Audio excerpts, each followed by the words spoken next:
Hi, my name is Amina, and today I'm going to be going over my lesson plan template for UDL, and I took my inspiration from Just Mercy High School English Language Arts. I used the resource of the excerpt from the new Jim Crow. And the Common Core standard I selected was citing strong and thorough textual evidence to support analysis of what the text says explicitly, as well as inferences drawn from the text. And the essential question here is, how did the war on drugs perpetuate mass incarceration, and how did that directly affect people of color? So differentiated instruction is a key component of this lesson.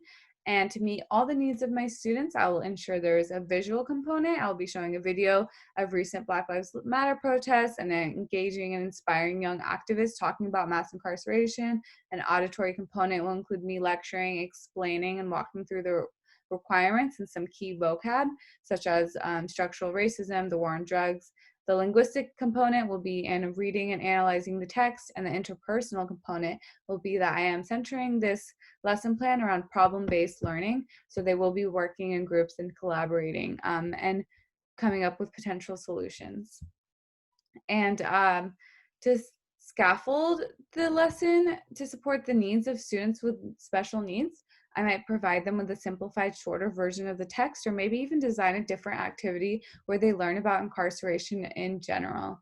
And if the lesson is a little bit too easy, I would challenge a student to maybe craft a conversation with a white supremacist on this topic to look at both perspectives and both views.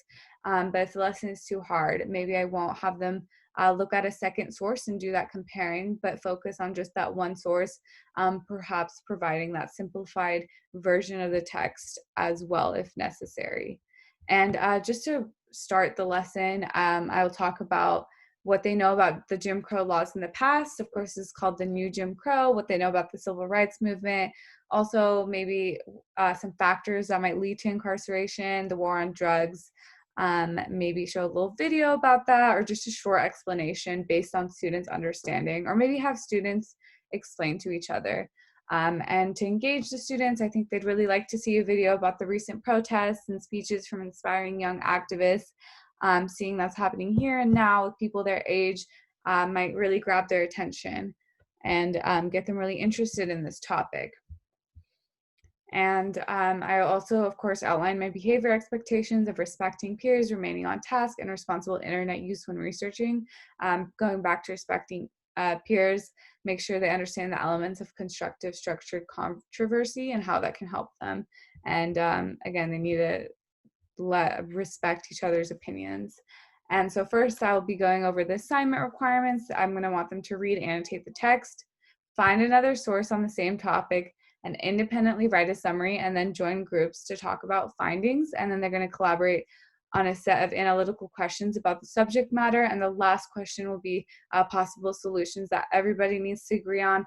It can be a political issue, so I'm just going to encourage them to leave politics out of it and just focus on the text and what their other source says and what they say amongst themselves.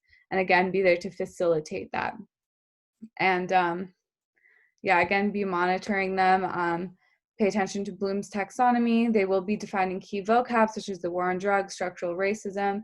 They'll be summarizing the text. They'll be comparing thoughts and between the other source they find. They'll investigate possible solutions, and they will answer analytical questions, and they will create a final solution, a creative solution.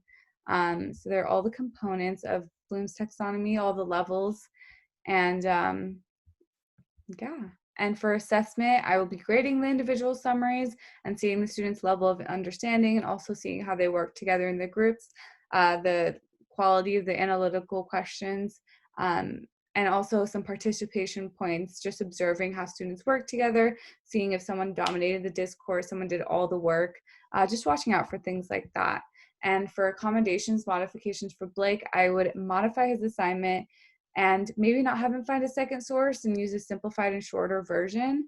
And he should be able to do most of the text successfully. He isn't very verbal, but typing on the computer will help him communicate with his peers and express his ideas, and making sure to have kind and tolerant students in his group that make an effort to include him. And that's just a short summary of my lesson plan. Thank you.